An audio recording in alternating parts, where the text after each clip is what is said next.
But this is a very important topic because Archie, I don't know if you guys know, but Archie and Mary, Mary Von Den Busche, where's she at? Is she here? Oh, there she is. They are both part of a ministry in our diocese called Holy Sexuality. Have you guys heard about that? Anybody heard about Holy Sexuality? Yeah, it's super cool, right? It's bringing awareness to something that it's bringing awareness to something that we're all kind of struggling with, the idea of transgenderism, the idea of gender dysphoria, obviously homosexuality, it's a big part of it, but just understanding sexuality from the Christian perspective, because there's just not much publication on that. There's not much voice from the church, and I think it's really important the work that they're doing, that they're putting that voice of the church out, so that we can understand in a time where we're asked to do things that we're not doing, that we don't want to do. For example, I am being asked to put my pronouns at work. Actually, all state government employees are asked to put their pronouns, on my email. So I don't know how to deal with that. But I'm also a clinical therapist, so I understand what that's like. I understand, a little bit of it. So we're torn, and I think this grounds us. So, without further ado, let Archie go. Thank you, Archie. Sorry.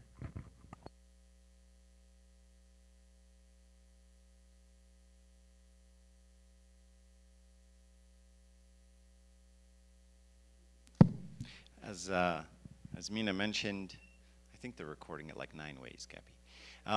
As Mina mentioned, we're on this group, this task force, if you will, on discussing this topic. But there's a couple of different things I wanted to talk about, and maybe since I only have half an hour, I will skip the first one and just go to the last two, and just go there. So let's kind of talk about marriage kind of at a big picture. God gave us the Holy Sacrament of matrimony. It's a sacramental union between one man and one woman for salvation. This is the point of marriage.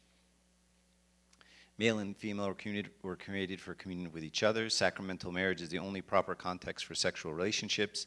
Sexual union is ordained by God and thus deemed good. Any sexual gratification outside of sacramental marriage is not consistent with God's perfect plan for us, and therefore is not blessed by the church. Pornography, adultery, fornication, all the same. It doesn't matter whether it's homo or heterosexual, it's all kind of in the same boat. And the point of this is that we don't really make a distinction that homosexuality is a sin that's worse than some other sin or anything like that. They're all sins, and they all go to the same, lead down a path that isn't the one blessed by God.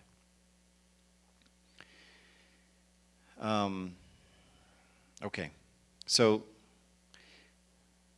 I wanted to read this article to you. I read it to the Wednesday Bible study when I was last week. It says, "Dear Annie," you guys know these things. You send in a question. It's just be Dear Ann or Dear whatever, and now it's Dear Annie. What did it used to be? Abby, Dear Abby. So for the longest time, you write into Abby, and she would give you advice. Okay. I haven't been able to look at my wife the same since I learned of her past sexual history. And here's the article. "Dear Annie, my wife and I have been together since we were just out of high school. We've been married for 18 years, and we have 3 glorious children. We have a great relationship, but I recently discovered that she was extremely promiscuous in high school and found out she slept with many of our friends, some of whom are still in our social circle. I've always had a jealous nature, and now the jealousy is overwhelming my daily thoughts, especially when we see these other guys. Although these encounters happened before my time with her, I still feel cheated on and don't look at her the way I used to. I once did. I've not brought it up with her because I know she'll get super defensive, and I know she'll not go to counseling because of the nature of the topic. Any insight into getting over this would be appreciated, as I do love her and want to be with her, jealous in Wisconsin." So I wanted to just talk about this. This is not homosexuality. This is heterosexuality. And I just wanted to bring up this topic for kind of all of you. In the past a couple of weeks now, I've had several situations where I'm talking to somebody, and the guy finds out that his girlfriend, or the girl finds out the boyfriend, had been doing other, about her past relationships.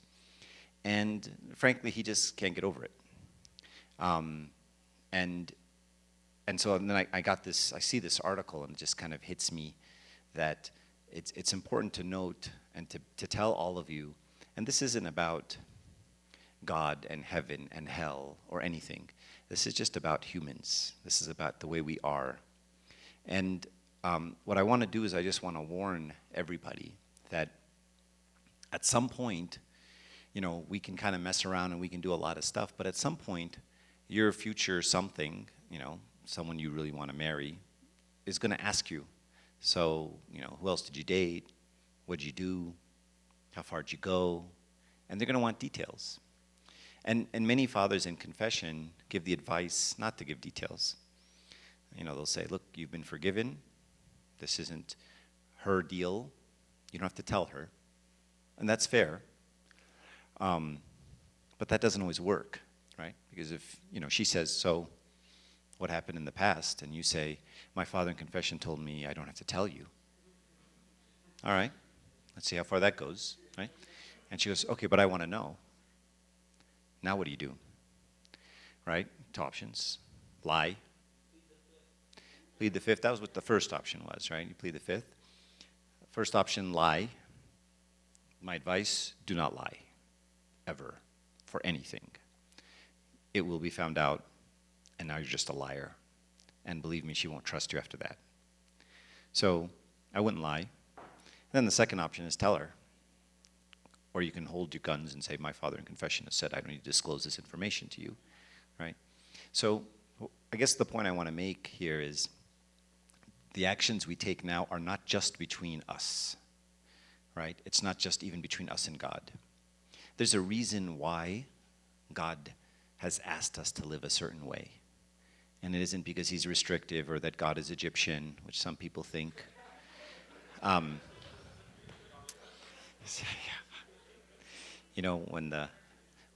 someone once told me, you have to learn Coptic because that's what you pray in heaven, the Tasbihah in Coptic, otherwise you won't be able to pray in heaven. I was like, wow. But anyway, so I digress. At least Emma Sarpin's not in this one. Okay, so no, that just happened. Right, so what am I talking about? So my point to all of you is think about these things. There are consequences to our actions. You will have a very uncomfortable conversation at some point in your life. And despite what you think, you can say, well, I'm a very modern woman, and that's archaic thinking, and that's Egyptian, and I'm not like that. I know we live in America in the 21st century. You always ask questions right as I'm in the middle of a sentence. So just hang on one second. Thank you. No, not you, Michael. Like he does is he waits till I start a sentence, and mostly a paragraph, and he just goes,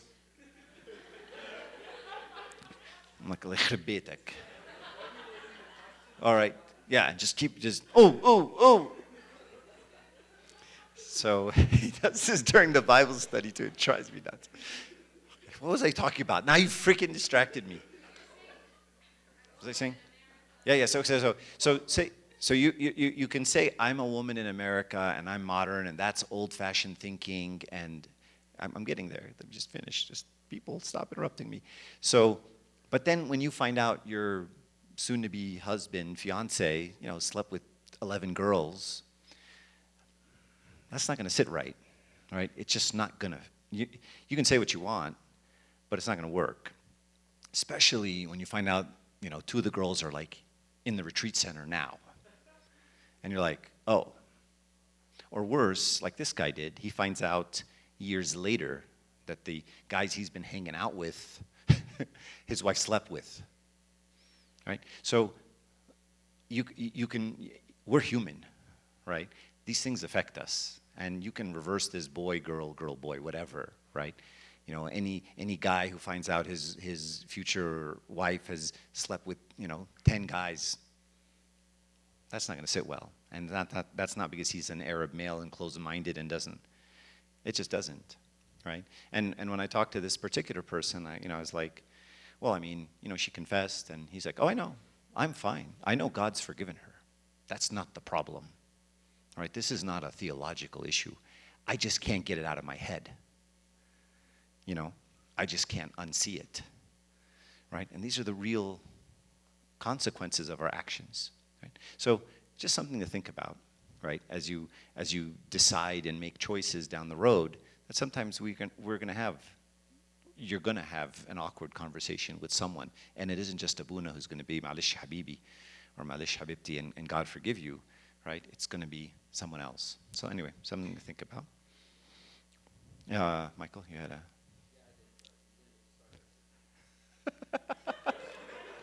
He's going to wait. Okay, I'll switch the slide and go, yeah, I got it now. So, yes, ask questions. Tfaddal. But this does not count against my half hour, Mina. I'm, leave questions in. Habibi, iktib. شم تنساش. شفت بقى? All right, up to you. Okay, ask a question.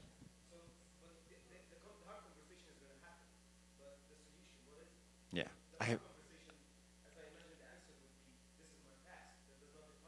Yes. It's hard. I don't know the answer, and maybe some of the Abunas can help me out. The people I've spoken with, I've actually told one person, I said, you kind of have to give him an ultimatum, right? Because they're engaged, and he keeps bringing it up, and he says, okay, and then he brings it up, and they fight about it, right? And I said, look, you have to kind of, you have to ask him, look, are you going to forget about this or not? If not, if you can't forget about this, then we have to break up. If this is just going to keep coming up, right? And especially if it turns into distrust, right? I don't like you talking to other guys, right? Because of what you did in the past. Or I don't like it when you talk to other women, right? And so you have to force it. And the advice that I think is good is this is the guy's problem, right? It's not a relationship problem. It's a him problem, right? She did this before. This is in her past. They've been married 18 years, right? So he's got to get over it. How? It's hard. It's hard. Okay. And Abbot Trifon has this nice quote that I think is applicable to people at your age. He says, I would like to say that the need for intimacy is often the driving force behind sexual promiscuity in all its forms. We need intimacy. We all need intimacy. But to confuse this need with sex is the main reason why so many people succumb to sexual sin. The need for intimacy can be fulfilled in deep friendships, but must intimacy find the true fulfillment in but must long day. But must ultimately find true fulfillment. I'm like, I can see the words in an intimate relationship with God, right? So what he's basically saying is sometimes we mistake the two, right? And that sometimes intimacy is something we're looking for.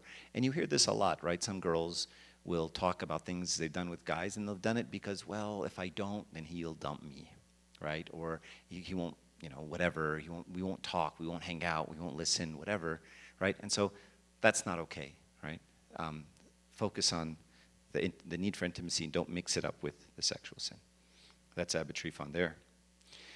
The purpose of Christian marriage, it's a cool picture. That's Justin. The purpose of Christian marriage is for people to reach unselfish love and cut off their own will, and thence to reach God. And I think this is just an important concept, right? Christian marriage isn't all about living happily ever after. It isn't all about joy all the time. It isn't all about, pleasure. It isn't all about, well, he makes me feel like this and she fulfills me like that. There's work in it. It's hard, right? And that difficulty is part of the process. It's needed, right? And that's what draws us closer to God, right? So the relationship is really directed towards the kingdom, right? That's the focus. Now, of course, it manifests itself, in some emotions and some, butterflies in the beginning and really attracted and I really feel, but then all of it quickly diverts, right, and moves towards work, right? Communication is work. It's awkward. It's difficult, right? Struggling with my own needs, my own selfishness, my own opinions, my own self-will. This is hard work, right? So marriage has a lot of that in it, right? And that's in fact, the saints will tell you that's the primary purpose of the marriage, right? And we can talk about that later. The true beauty of marriage is found in its grand purpose, and that purpose is to drive us closer to Christ. Okay, I have a talk on, but halas. I like this quote. The goal of marriage is holiness.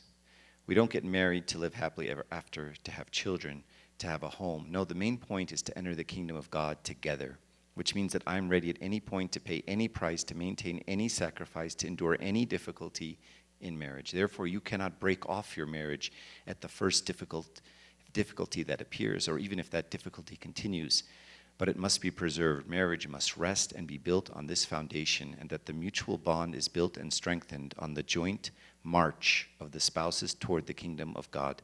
This means that one must support the other, and both will move forward together towards the kingdom of God, right?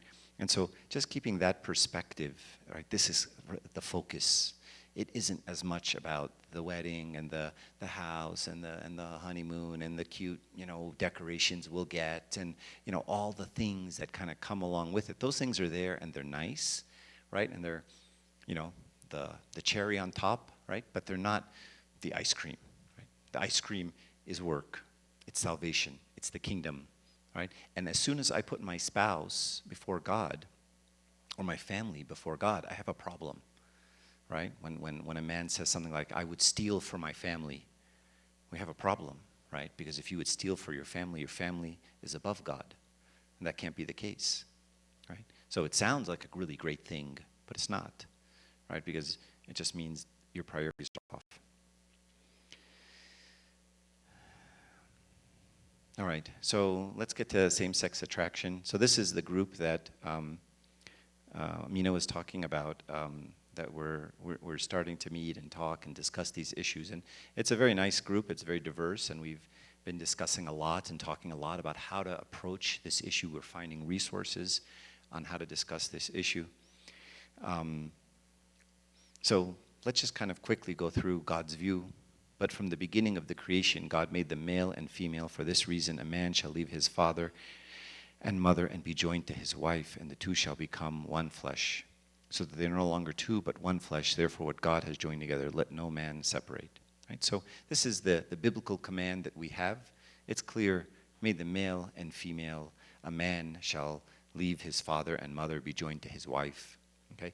And this is the basis of what we think as Christians, as Orthodox, and frankly, as a society, right?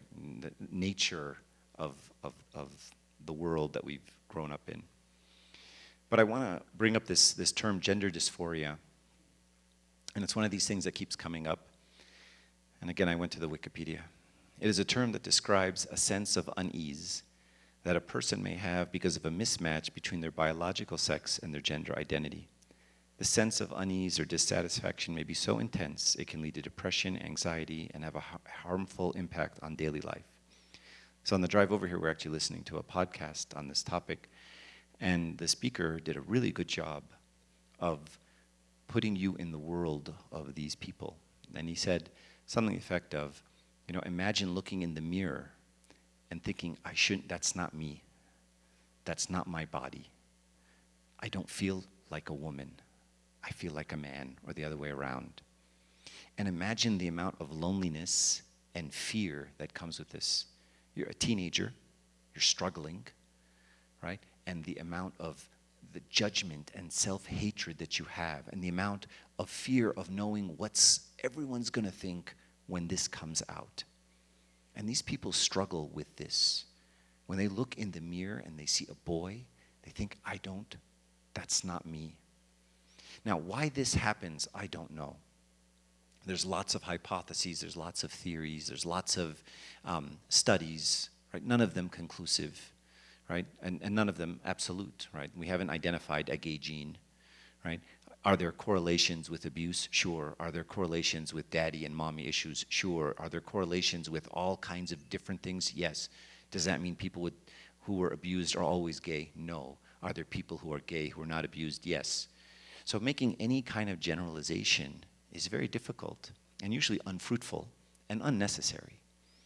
And I'm fond of saying we barely understand COVID, right? And it's a dead virus, right? Look how long it's taken us to figure this thing out, right? So why someone acts this way, it's going to be decades of research, right? And anyone who says they have an answer, it's simplified and it's off.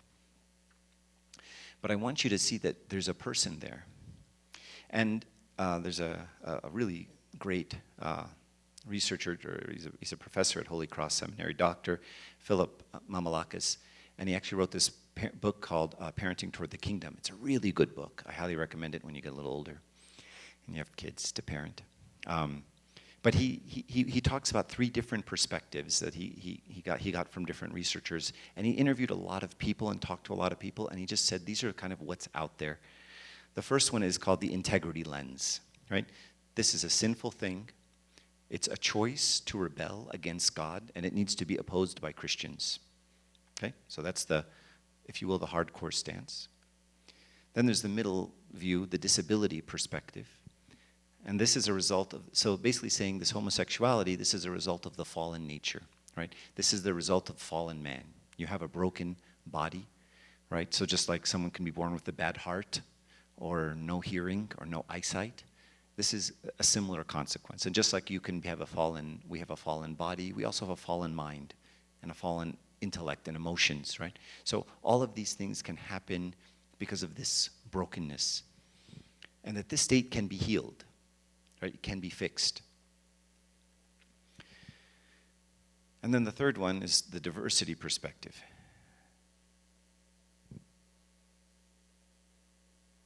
Okay. I don't know. Anyway, the third one is called the diversity perspective. And this is the perspective that we need to celebrate. So when someone says, I'm a man and I was created in a woman's body. And we say, hey, that's the way God created them. And we need to celebrate them and celebrate God's creation in them. Right? So that's a perspective. And we should celebrate this state. And depending on which perspective you hold, and these are just perspectives that are out there, you've heard all of them. Depending on which perspective you hold, you're going to judge and hate people with the other perspective. Right? And you condemn them, and you don't understand them. And you can say, how can you say that? Right? So the diversity perspective, which I would say is the vast majority in our culture, looks at the integrity lens and says, you guys are judgmental and hateful and awful. And the integrity group is saying to the diversity group, you guys are not Christian and not biblical and not natural and not a lot of things. Right? And everyone's just judging and hating. And what makes this more difficult, of course, is that it's political. Right? So now politicians are into this game, right? Because whenever humans are emotionally attached to any topic, some politician is going to jump in there and want to get some votes. So the politicians then take sides and politicize this. And this is not a political issue, right? As we're going to talk about here in a second. And the thing is, each perspective has some truth to it. And each perspective has some validity to it, right? And we can learn something from each, but each one has limitations as well. So what's the church's position, perspective, policy on this? It's kind of the question. And I love the way he said it, so I just typed it. What gets lost here is that there is a person struggling.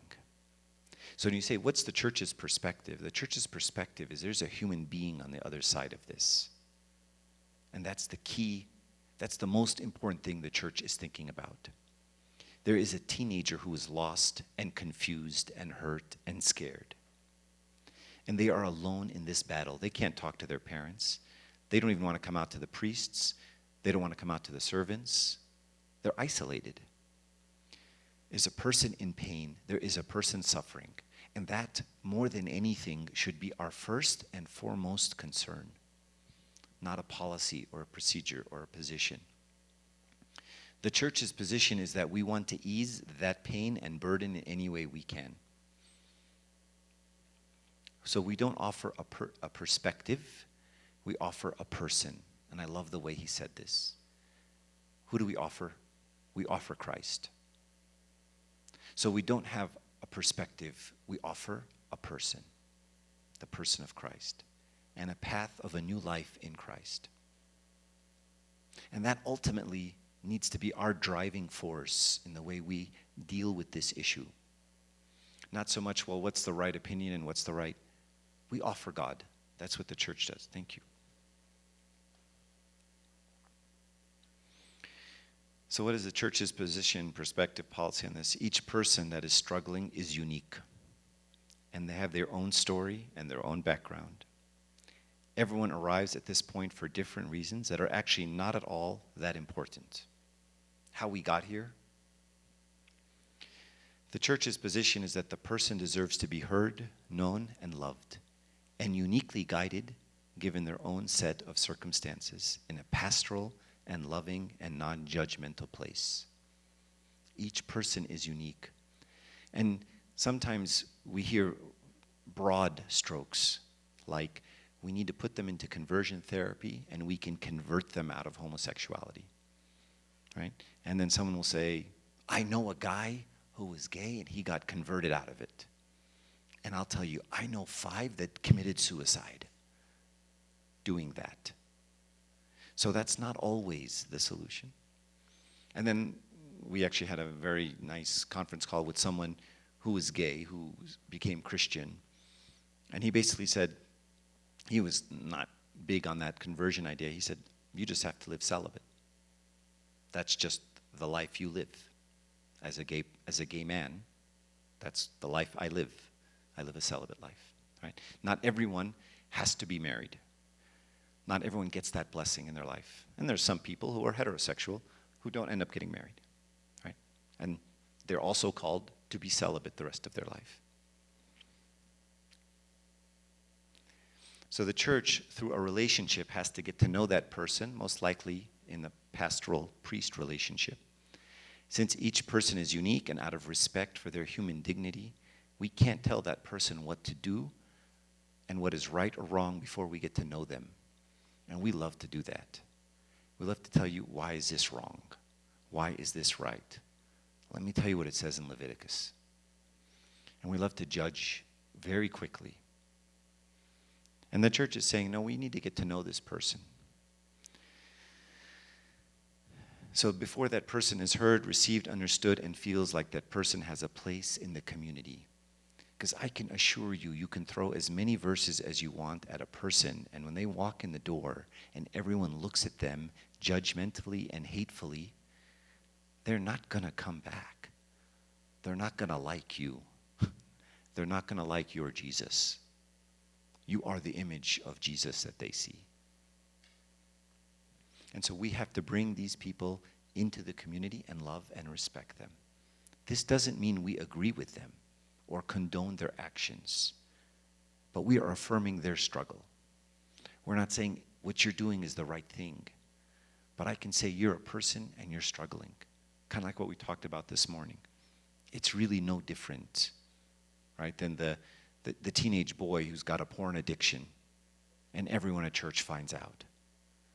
And he walks in the door and everyone goes, oh, porn addiction boy. Right? I'm not saying you should have a porn addiction. I'm just saying I'm still going to love you and I'm still going to affirm your struggle and I'm still going to respect you as a human being. That's just your thing. The temptation is to tell people they're wrong, to tell everyone what we think, rather than just draw close. And this is the thing that all of us can work on. People are pushing solutions. If you do this and this, you're going to be fixed. You're going to be healed. Let me tell you, I know a gay guy in Wisconsin. Let me tell you what he did. And people love to give these solutions. And the question is, does it work? Did it work for us? We all have lots of solutions and we all still struggle with sin. It's not that easy. It's not that simple. You can't just go tell someone gay, oh, well, all you got to do is, do this, this, and this, and then you'll be fine. No. It's much more difficult than that. And when Christ engaged with people, he just drew near. He didn't offer a position. He offered himself. He got close. He bonded with the people at a human level. Abuna B'Shoy Kemel used to always say,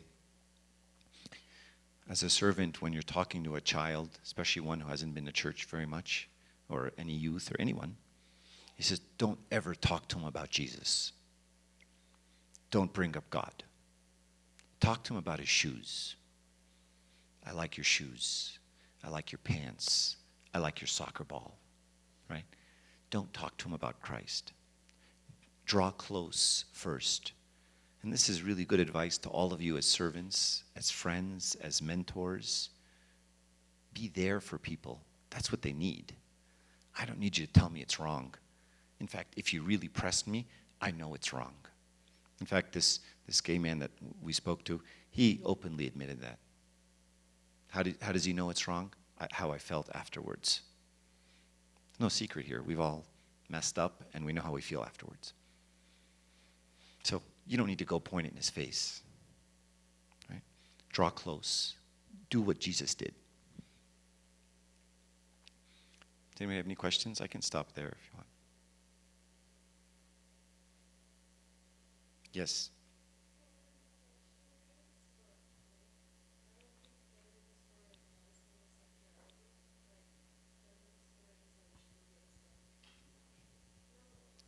She's dropping medical stuff on me. I don't know.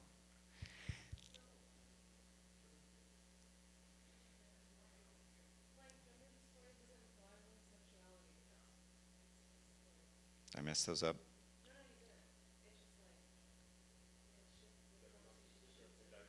Mm-hmm.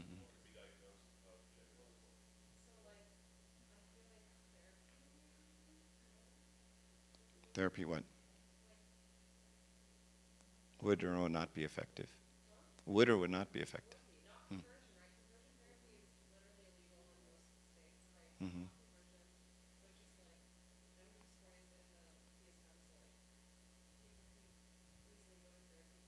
Mm-hmm. Well, and I think part of the cultural war that we're having is when an 8th grader says, I think I'm supposed to be a girl, or I have homosexual thoughts, or whatever, I think that the actual answer is, yeah, so did I, right? As we go through puberty, you have hormones going all through your body. We all have all kinds of crazy stuff happening, right? And we should very calmly address it as this could be a very normal progression, right? And I think that the two sides that go against each other is what happens is when a boy says, you know, I kind of have thoughts toward other boys, the first approach that they often are met with is the hammer. No, that's wrong. Don't do that. You're not gay. Not in my house, right? That reaction isn't great. And then the other reaction that they get probably from the school or wherever, that's wonderful, come join our club, you're gay, this is what you're doing now. You're like, I'm in 8th grade, I don't really know what's happening, and all of a sudden, you're swept up into this world, right? So I think those two extreme reactions to something that could be normal, right? It could be therapy worthy, right? Or it could just be part of a normal, this week, this month, and then we snap out of it. It's fair, yeah. Yes.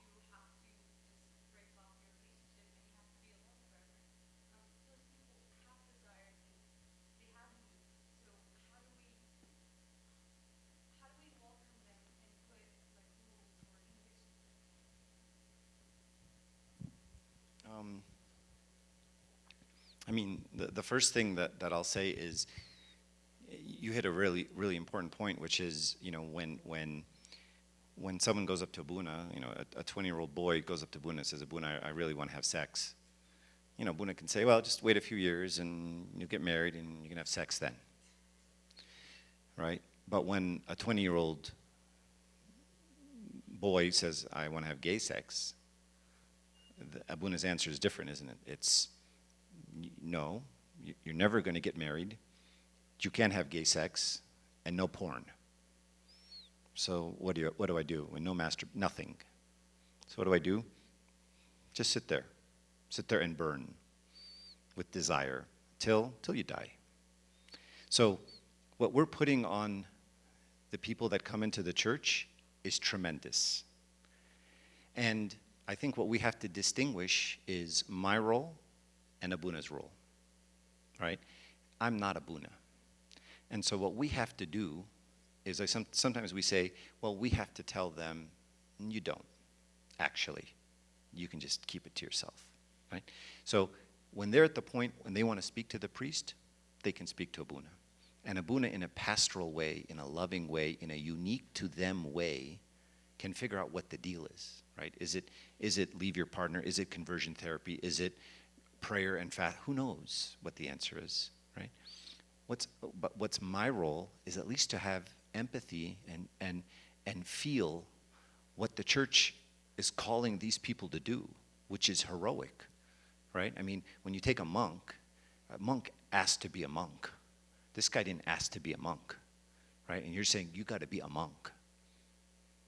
You know, so as the parishioners, that's the feeling we have. Like, you kind of want to wrap your arms around them and say, I can't imagine what you're going through. You're carrying a cross I could never carry.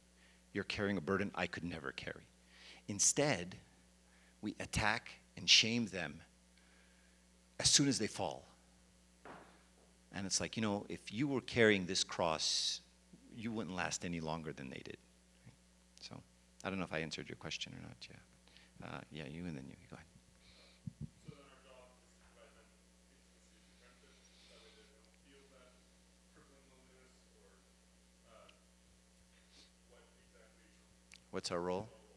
Our role is to draw near, is to be there, to do what Christ did. You know, he engaged every single sinner in their own way, and he just offered himself. Right? So, I mean, that's it. Cool. Yeah.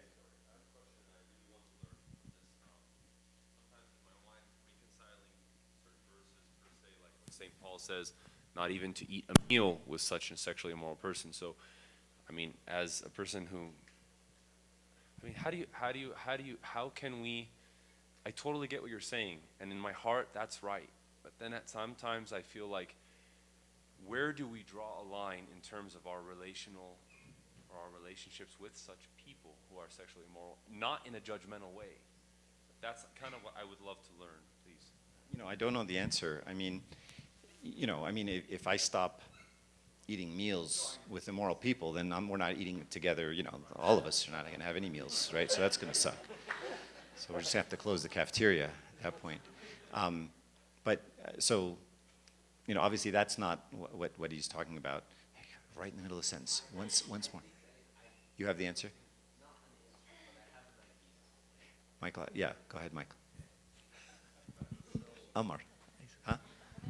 Okay, let me finish my sentence and then we'll. He's a very imposing force. He just like, you know, and then I get scared. Hi, Inta Amar Habib. What am I talking about? Okay, so this ideal of the eating and drinking with the immoral, but and I get that, right? But then when we look at the way Christ interacted with sinful people, is, I mean, once again, he didn't act that way, right? I mean, in fact, he was accused of being, you know, a guy who ate with tax collectors and harlots, right? A wine bibber, which, I mean, he drank with the tax collectors and the harlots, right? So he was interacting with them and drawing close to them and being with them. So, I mean, I would say, if I have to pick a side, right? If I have to pick a side, I'm going to pick the side of interacting with them. If they ever ask me, then my stance will be clear, right? I won't waver at all, right? But they didn't ask me, right? And they already know, you know? And so I think sometimes we're a little heavy-handed on the speak truth, speak truth, speak truth. I mean, if I spoke truth to all of you, it sucks.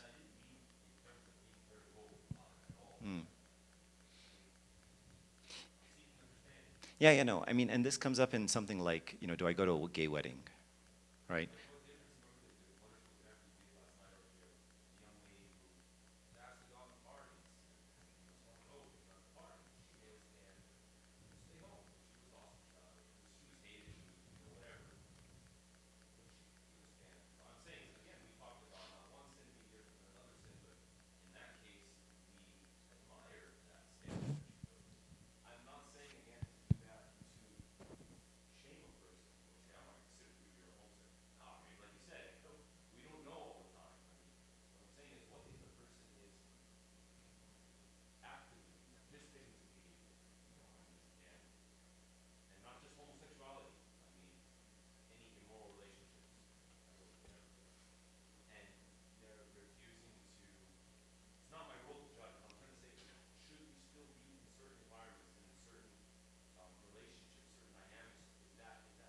I mean, I guess the answer that comes from this line of thought is it's individual, right?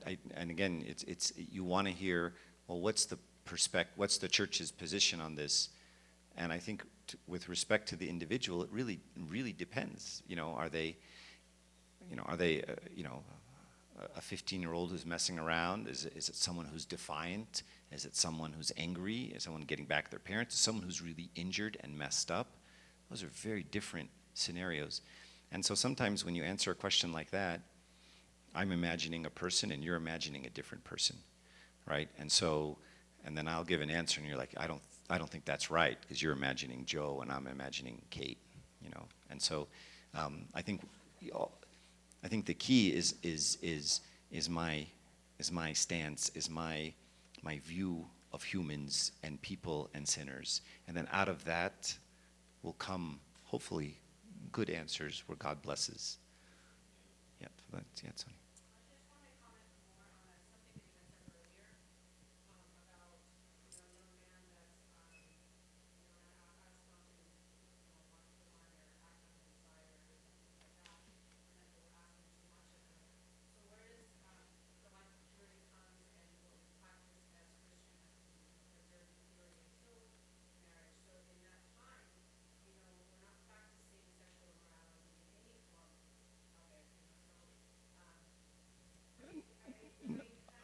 Oh, no, I didn't say we're asking too much of him.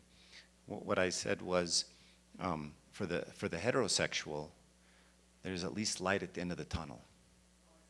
Like Abuna can say in a couple years you'll get married and then you can have all the sex you want, right? There's something, right? For the gay, the same-sex attraction person, there is no light at the end of the tunnel. You're just telling them, this is just how it's going to be, right? And you struggle like this for the rest of your life. And I think that's what has to be said. But that's Abuna's job, and I don't envy it. But as a person in the congregation, my look to him is now very different. I see him as a warrior, a struggler, a person carrying a cross versus some disgusting thing that came into my church that's going to mess up my kids. I have an empathy. Yeah. Sorry, Michael.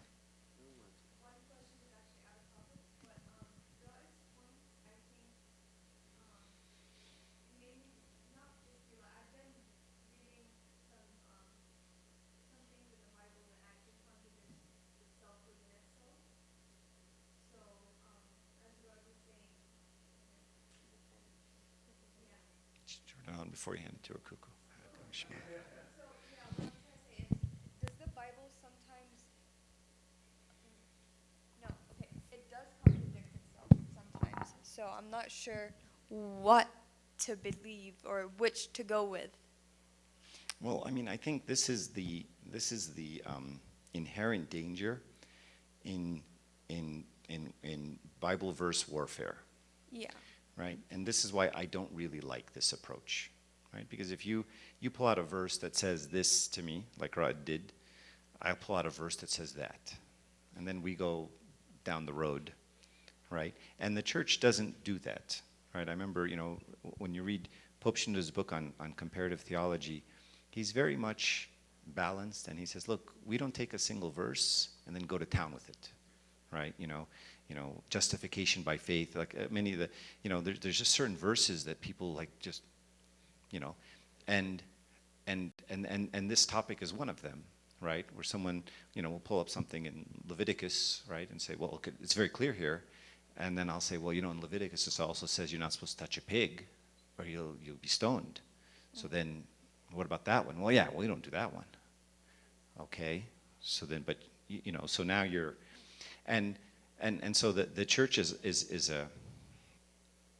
the living body of Christ. It's not, let's take the Bible, thumb through it, find the things that agree with me, and if you go to a website, you can go to websites and say anti-church position verses, right? And someone has already done the opposite job, found all the verses that contradict your position, and say, here's what you say when some Bible Belt guy says that. Then you throw these verses at him. And then this is like politics now, right? No one's listening, no one loves, everyone's just trying to attack the other person's position, and there's no dialogue. And that's not what the person needs, I mean, if you encounter someone who's broken, just saying, let me tell you why you're wrong. It's not a very useful position, right? It's not helpful. Okay, and then you mentioned. No.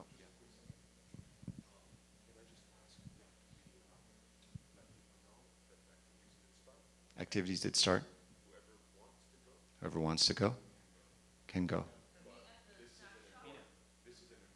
But this is an important discussion. Good talk.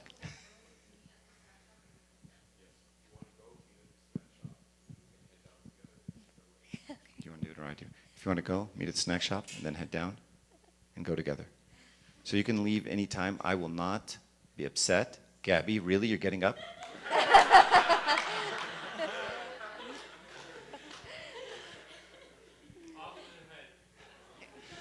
I mean, if you don't care about God and you just want to go do activities, feel free, whatever. I'll see you in hell. All right. I know Gabby very well, so that's why I mess with her.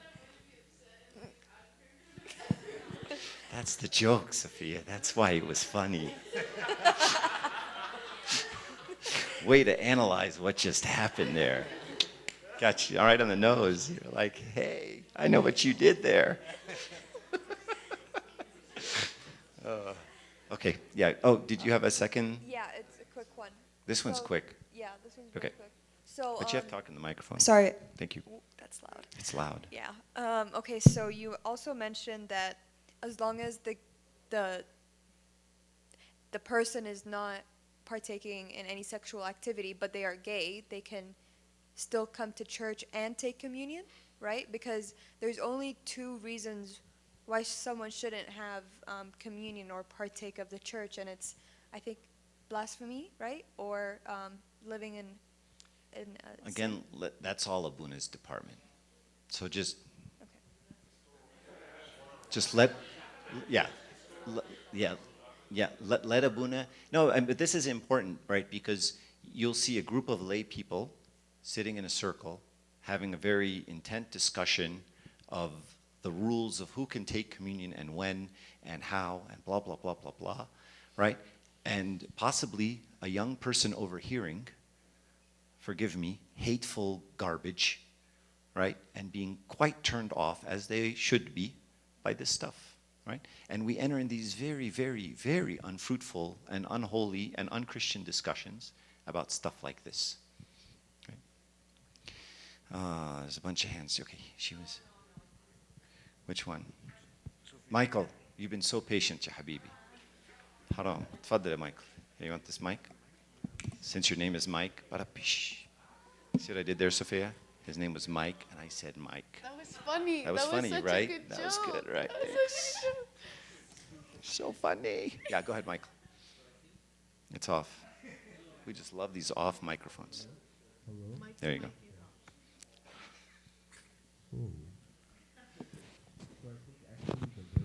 He's holding it like this. It's like a rapper. Yeah, go. Thank you. All right.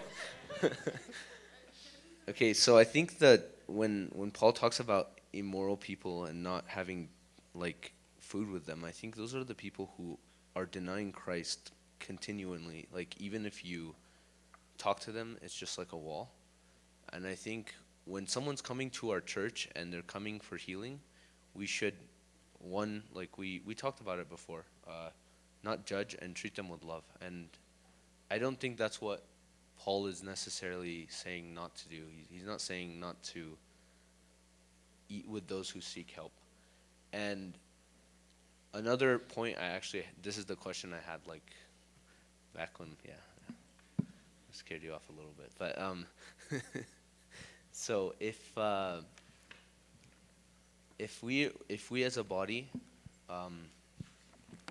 we are supposed to confess to our brothers, how can you reconcile like the whole, Abuna says we shouldn't tell people this or that, or we should keep stuff to ourselves? That doesn't make any sense to me. Like, how can you keep stuff to yourself? I know there's certain discernment in it, but I think as Christians, we shouldn't be keeping things. You mean because you're talking about the earlier point in yeah, a whether relationship? it's in a relationship Yeah. or with brothers in the church. Or I tend to agree with that position. I tend to think that if you're getting married to someone, and especially if they ask, but maybe even if they don't, that you should just say, look, this is my past, this is what's happened, and so that we build on an open relationship. I've heard several youth say that their father in confession told them not to do that. And of course, I respect that. And there's, and again, I'm not the priest, right? So there's a pastoral element to this, right? Maybe this person knows the other guy, and he knows he's nuts, and he goes, you tell him what happened, and he's going to lose his mind, right? So maybe there's some wisdom, I don't know, right? But I think in general, anything that relates to us as a couple should be known before marriage. I mean, because you can imagine what it looks like a year after you're married and you're like, what? You slept with 4 people and didn't tell me? That's not a good conversation to have 1 year into your marriage at all, right? So I agree with that. Yes, go ahead, sorry, you've been waiting patiently. Hang on, the microphone that's off is coming.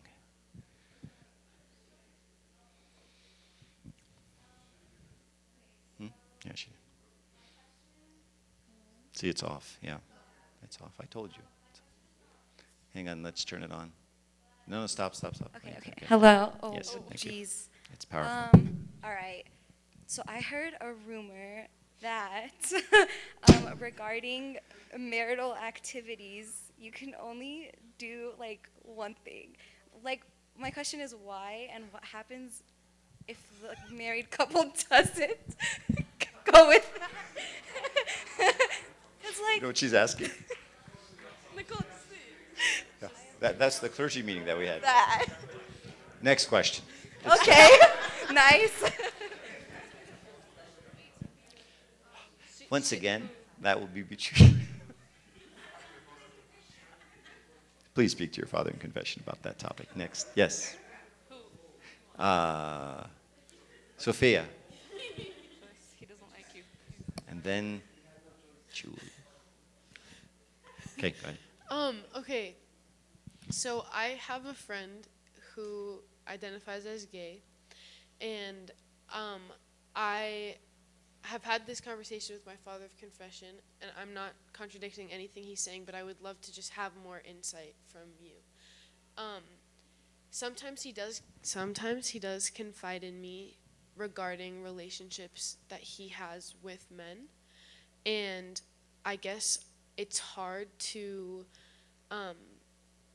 be a supportive and loving friend without coming off as judgmental, condescending, and demeaning if I say, you know what, I don't believe in that. Like, this is not a safe environment for you to talk to me about that. So I guess, like, what I'm doing now is, like, this is probably bad, but I guess this is a safe space, hopefully.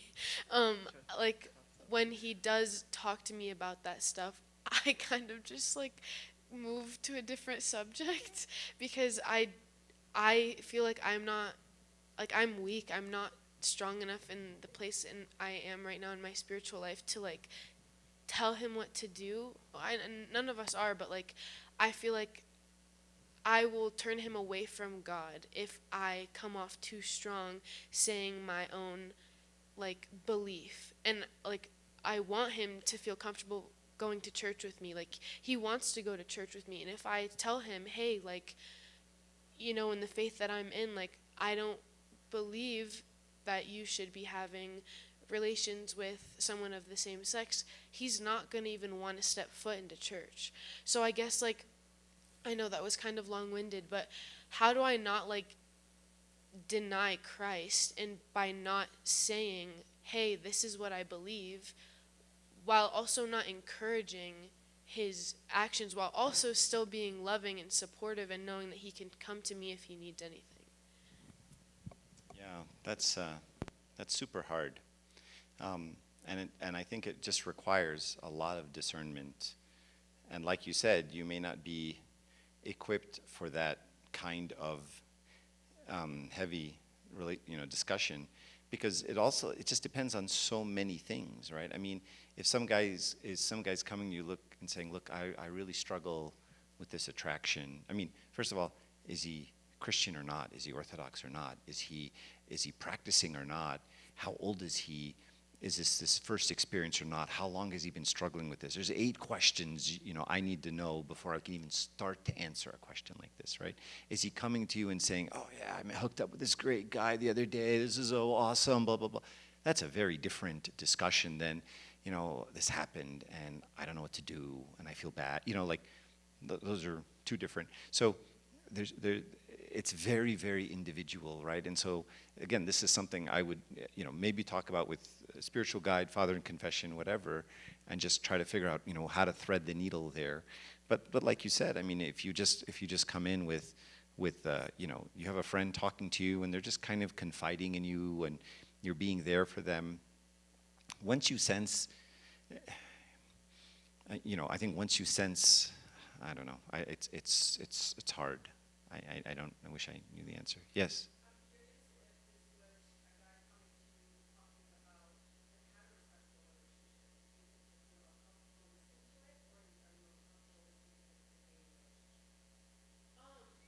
Like if he was heterosexual and he was telling you about girls, would you be uncomfortable with that? Or is it because it's homosexual that you're more uncomfortable with it? If he's just telling you, I hooked up with 10 girls yesterday. It's not that I'm uncomfortable. I guess it's just that, like, I don't know how to approach the conversation. I feel like we have been taught our whole lives how to approach the heterosexual conversation in Sunday school. Like, it's very clear, but like having conversations like this, like I've maybe been in a talk like this like 3 times, and like that's a lot, even in like the day and age that we're in the Coptic church. So like I'm not as equipped to have a conversation with him like that, because I feel like I can navigate more a boy coming to me talking about how many girls he's hooked up with, because it's like you know what I mean? Like it's just more. Oh, I'm being put on the spot. Okay. Oh, wow. Okay. Jeez.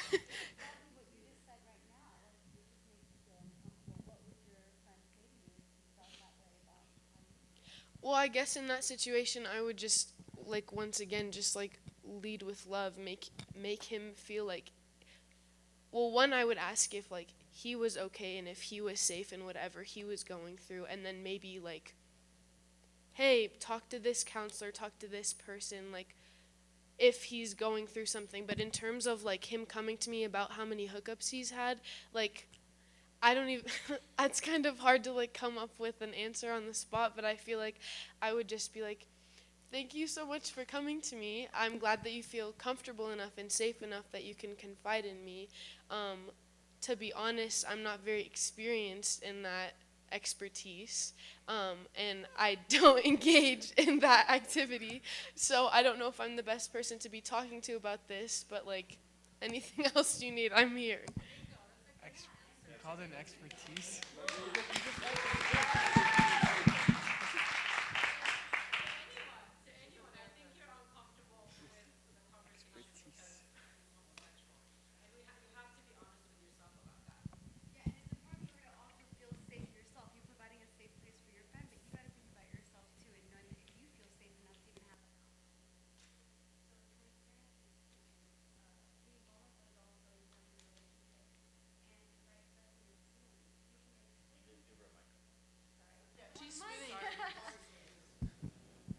I was just going to say, in short, that it's really important to be vulnerable with someone and sharing your feelings. You don't necessarily have to get into a conversation about your beliefs about gays and the relationship.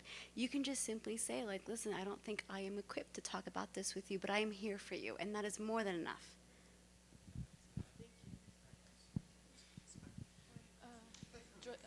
Joyce or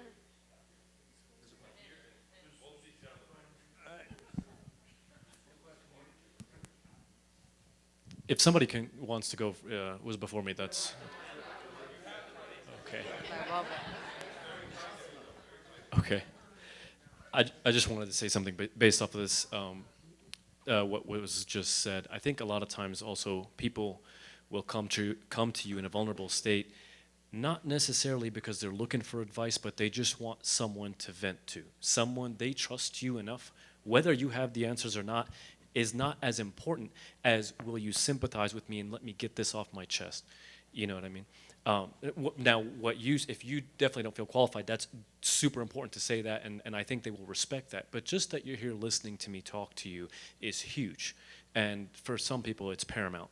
It's kind of like even if you're in a situation with you and your boyfriend or girlfriend or whatever, even if it's something heterosexual and it's not, sometimes, your significant other or whoever, or friend or whoever will come to you and says, I'm not looking for a solution. I just want you to hear me out and just someone to, listen to. And so I think but what you struggle with, I think is something a lot of people struggle with. We aren't always told what to say.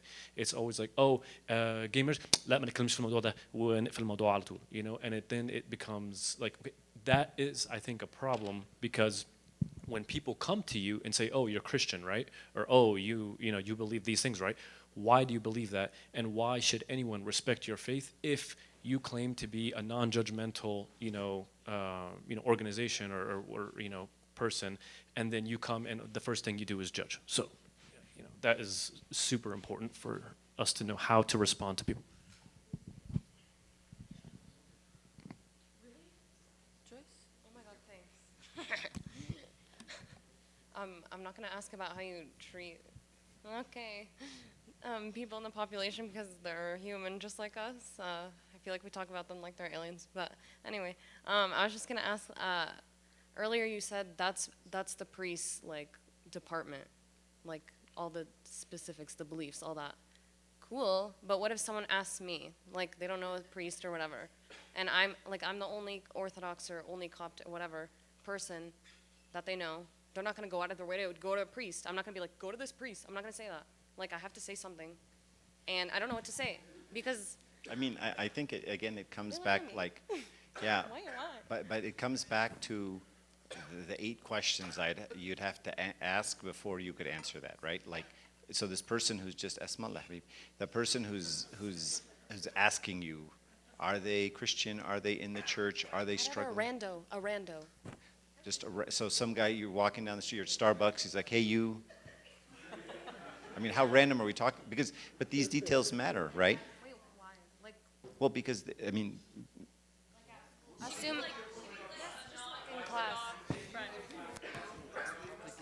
What do you think? They're curious about my faith, and we have. Oh, if they're curious about your faith and they ask you about your faith, In this regard, how do you stand? I think you absolutely tell them your faith. How if I don't personally agree? No, she's talking about the facts, the stuff that we believe in. You said, go to the priest. No, but I'm saying the priest's job is the interaction between the person and the church. So when we start talking about communion, and we start talking about, whether or not they come to the church and how that's the priest's role, right? This interaction with communion, right? And the pastoral bringing him back. If this is a classmate and he says, hey, what does your church believe about homosexuality? I would. Can you give me a slide? No. I would say things like that. I would say, well, there are 3 different perspectives out there. I don't know if that's very satisfying, but then it's not. Okay, well. I'm sorry. Can I explain what? I think it's satisfying. No, wait, can you go back to that? Wait, no. Okay, yeah, sorry. I need you to answer, I'm not joking. Yeah, Nila.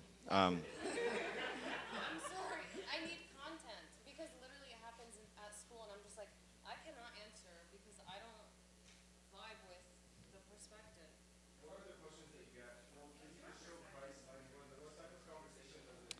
Yeah, I think the problem is she doesn't agree with the church's perspective. Abuna, Joyce, could you give Abuna the... Okay.